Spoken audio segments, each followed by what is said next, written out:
कैसे हैं सभी। तो स्वागत है आपका एक बार फिर से आपके अपने यूट्यूब चैनल में। तो जो लास्ट क्लास में हमने टोटल पार्ट 4 ऑलरेडी हम कंप्लीट कर चुके हैं गवर्नमेंट बजट के, जिसमें हम गवर्नमेंट बजट चैप्टर को लगभग कंप्लीट कर चुके हैं। पार्ट 1 में हमने रेवेन्यू रिसिप्ट्स पढ़ी थी, पार्ट 2 के अंदर बजट रिसिप्ट्स पढ़ी थी, पार्ट 2 के अंदर बजट एक्सपेंडिचर पढ़ा हमने, पार्ट 3 के अंदर टाइप ऑफ डेफिसिट पढ़े और पार्ट 4 के अंदर हम लोगों ने ऑब्जेक्टिव ऑफ गवर्नमेंट बजट पढ़ चुके हैं। तो ये हमारा गवर्नमेंट बजट का लास्ट पार्ट होगा जिसमें हम टाइप ऑफ टैक्सेस पढ़ेंगे। तो कुछ टैक्सेस के टाइप हैं वो हम देखते हैं। पहला progressive tax, progressive tax and regressive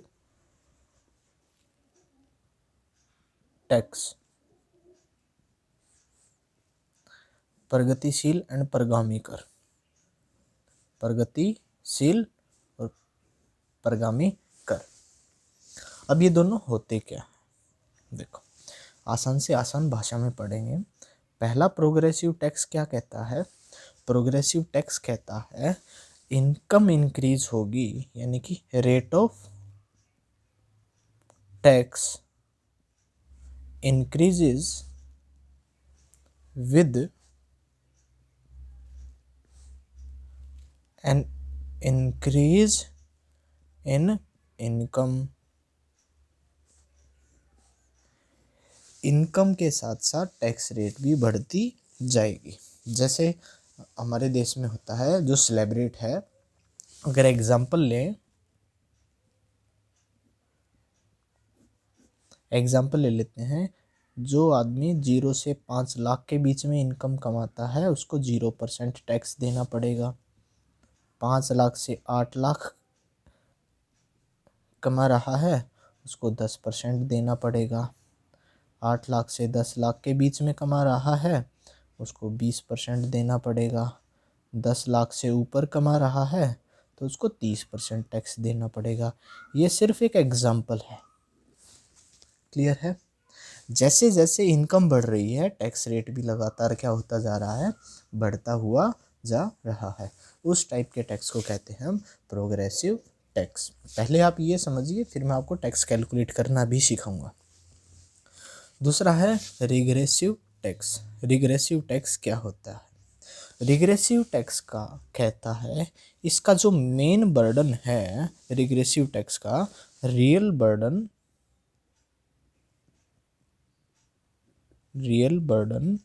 on the poor than the rich.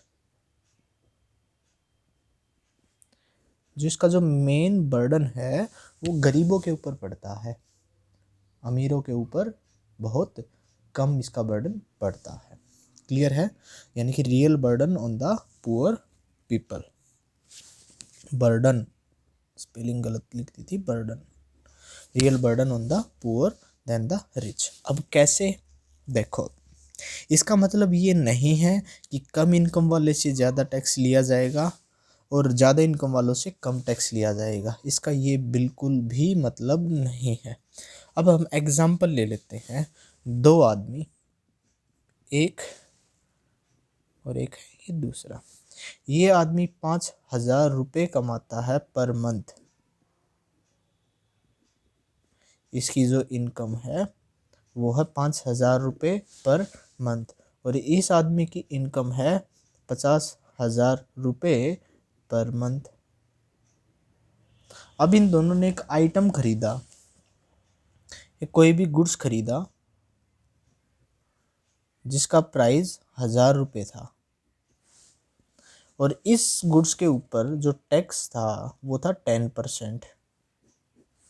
तो 10% जब इसके ऊपर लगाया तो जो टैक्स बना वो बना 100 रुपये का, तो पे करने पड़ेंगे 1,100 रुपये।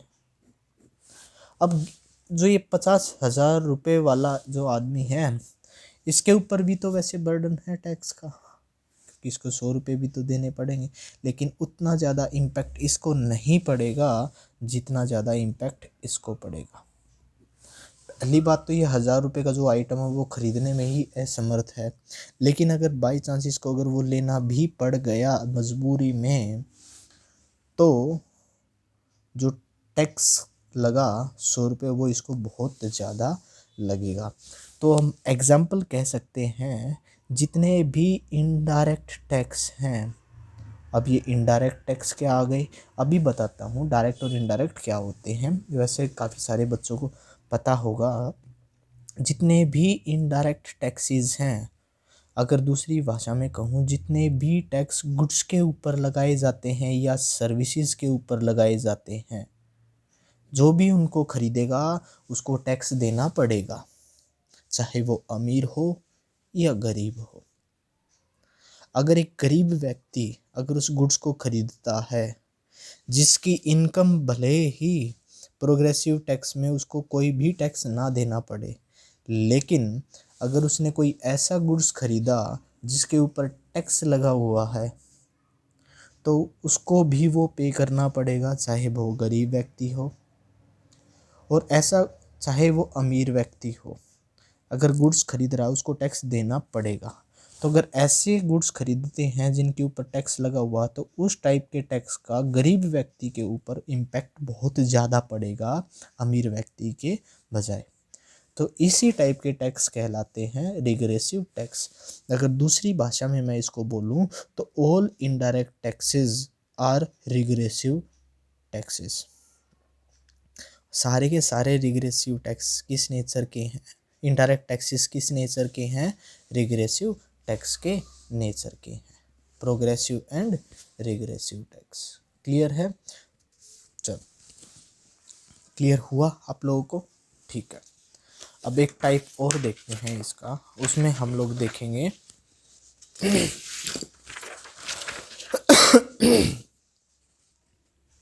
हम देखते हैं डायरेक्ट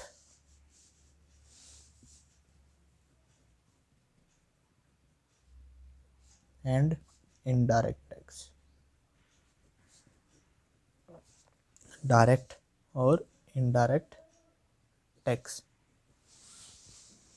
अब डायरेक्ट टैक्स क्या होते हैं? अब डायरेक्ट टैक्स वो टैक्स जो डायरेक्टली लिए जाते हैं किसी न किसी व्यक्ति से। क्लियर है? ऐसे टैक्स जो डायरेक्ट किसी के ऊपर लिए जाएं, किसी व्यक्ति के ऊपर जो टैक्स लगा दिया गया जिसको वो शिफ्ट नहीं कर सकता। जैसे एग्जाम्पल लें, किसी व्यक्ति की इनकम के ऊपर लगाया गया टैक्स, इनकम टैक्स जिसको बोला जाता है, वो टैक्स उसी व्यक्ति को पे करना पड़ेगा, वो किसी और से वो टैक्स पे नहीं करवा सकता। तो उस टाइप का टैक्स। क्लियर हो गया ना? तो वो कहलाया जाएगा डायरेक्ट टैक्स। अब इनडायरेक्ट टैक्सेस क्या होते हैं? ऐसे टैक्सेस जिनको हम शिफ्ट कर सकते हैं, जिनको हम शिफ्ट कर सकते हैं दूसरे के ऊपर। अगर डायरेक्ट टैक्स की अगर मैं डेफिनेशन लिखूं तो direct tax is really paid by the person on whom it is legally imposed। जिसके ऊपर टैक्स इम्पोज किया गया है वही उसको पे करेगा, वही उसको क्या करेगा? पे करेगा। क्लियर है? या दूसरी भाषा में इसको और बोलें तो कह सकते हैं जो डायरेक्ट टैक्स है वो क्या है? Which is borne by the person whom it is imposed, जिसके ऊपर टैक्स लगाया गया है। तो इसके अगर एग्जाम्पल लें हम, इसके एग्जाम्पल लें तो क्या है इसके एग्जाम्पल? Income tax. क्या है? Income taxes, corporation profit tax, corporation tax किसी कंपनी के ऊपर लगाया गया उसके प्रॉफिट पे लगाया गया टैक्स, कॉरपोरेशन प्रॉफिट टैक्स। और क्या ले सकते हैं, वेल्थ टैक्स, वेल्थ टैक्स, संपत्ति कर, प्रॉपर्टी टैक्स भी जिसको बोल सकते हैं हम, गिफ्ट टैक्स,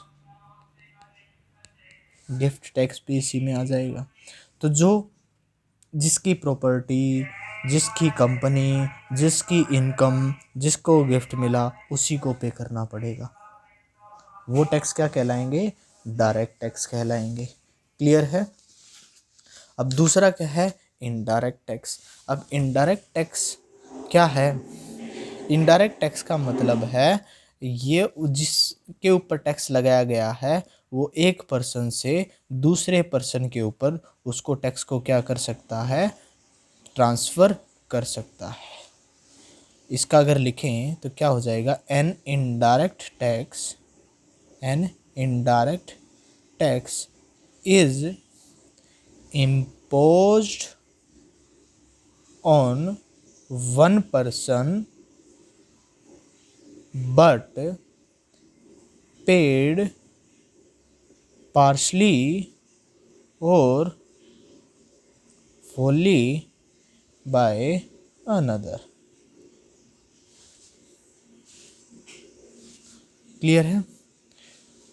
ऐसा टैक्स एक पर्सन के ऊपर लगाया गया लेकिन उसको पार्शली, थोड़ा थोड़ा करके कोई और भी पे कर रहा है, कोई और भी उसको पे कर सकता है। उसने जिस व्यक्ति के ऊपर टैक्स लगाया गया उसने अपना टैक्स क्या कर दिया, शिफ्ट कर दिया दूसरों के ऊपर।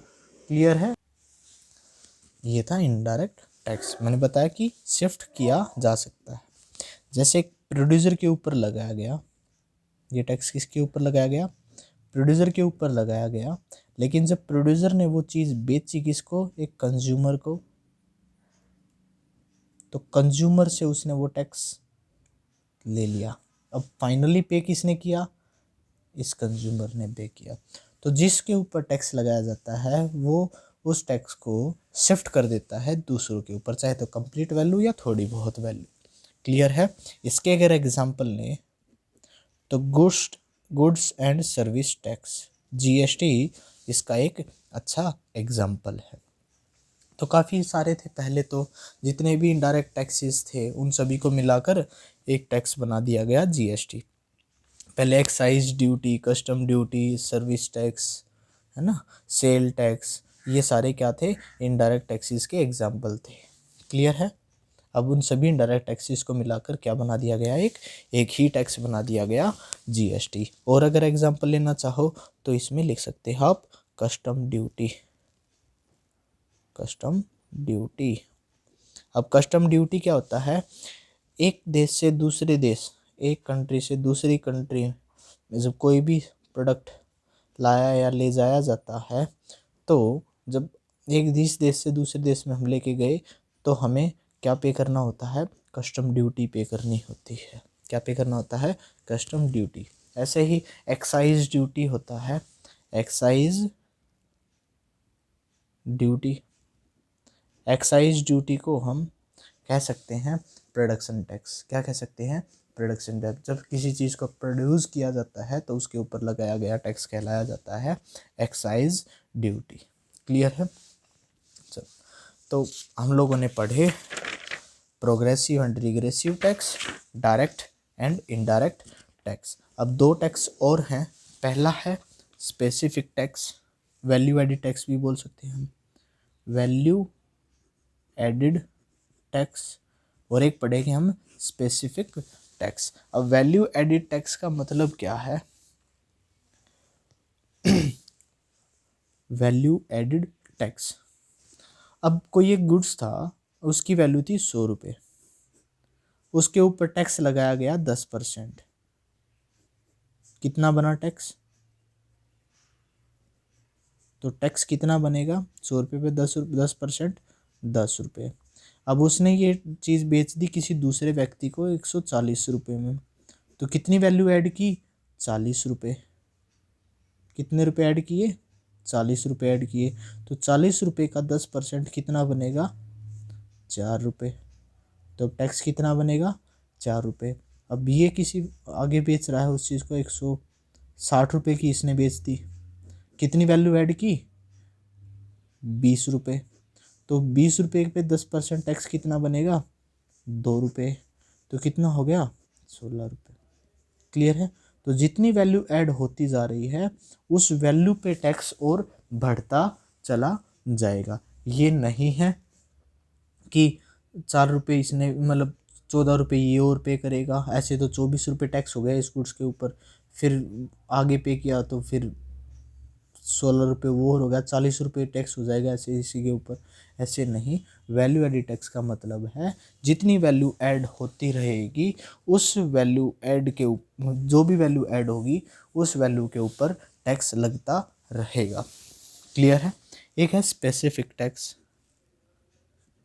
स्पेसिफिक टैक्स, स्पेसिफिक टैक्स का मतलब क्या है? ये टैक्स क्या है? एक स्पेसिफिक कमोडिटी के ऊपर लगाया जाता है, एक स्पेसिफिक कंडीशन भी हो जाती है, उस कंडीशन के बाद ये टैक्स लगाया जाता है। जैसे अगर मैं बोलूँ कि एक कमोडिटी के ऊपर टैक्स लगाया गया, और जैसे हम बाहर से कोई भी सामान लाते हैं, अगर इतने तक लेके आए तो कोई टैक्स नहीं, अगर इससे ऊपर लगाए लेके चीज़ लेके आएंगे तो हमें टैक्स देना पड़ेगा। जैसे इनकम टैक्स भी बोल सकते हैं हम, स्पेसिफिक टैक्स। अगर 5 लाख तक इनकम कमा रहे हैं तो कोई टैक्स नहीं देना पड़ेगा, लेकिन अगर 5 लाख से ऊपर कमाएंगे तो टैक्स देना पड़ेगा। तो यहाँ पे स्पेसिफिक अमाउंट और क्राइटेरिया डिसाइड कर दिया जाता है कि इस क्राइटेरिया से अगर ऊपर जाते हैं तो आपको टैक्स देना पड़ेगा। क्लियर है? तो उस क्राइटेरिया, यूनिट्स डिसाइड कर दी जाती हैं, साइज़ डिसाइड कर दिया जाता है, वेट डिसाइड कर दिया जाता है। क्लियर है ना? एक्सेट्रा वो डिसाइड कर दिया जाता है। अगर उससे ऊपर अगर आप लेके आ रहे हो तो आपको टैक्स देना पड़ेगा। ये है स्पेसिफिक टैक्स। तो ये कुछ हम लोगों ने टाइप ऑफ टैक्सेस पढ़े। क्लियर है? आप लोगों को सभी कुछ समझ में आया होगा। अगर फिर भी फर्दर आपका अगर कोई भी डाउट रहता है तो आप नीचे कमेंट सेक्शन में आप अपना डाउट टाइप कीजिए, कमेंट कीजिए। मैं आपके डाउट को पढ़ूँगा, कमेंट पढ़ूँगा और उस पर भी कोशिश करूँगा एक वीडियो बनाने की आपके। और अगर आपका डाउट, अगर मैं आपको मैसेज के द्वारा ही अगर समझा पाया तो आपको मैसेज के द्वारा ही आपका डाउट क्लियर कर दूँगा। क्लियर है? तो आज के लिए इतना ही। यहाँ पर हमारा गवर्नमेंट बजट चैप्टर कंप्लीट होता है। इसके बाद हम कोई एक नया चैप्टर स्टार्ट करेंगे अपना। तब तक के लिए आप चैनल से बने रहिए, अपने दोस्तों के साथ वीडियोस को शेयर करते रहिए। क्लियर है? मुलाकात होगी आपसे अगली क्लास में। तब तक के लिए बाय।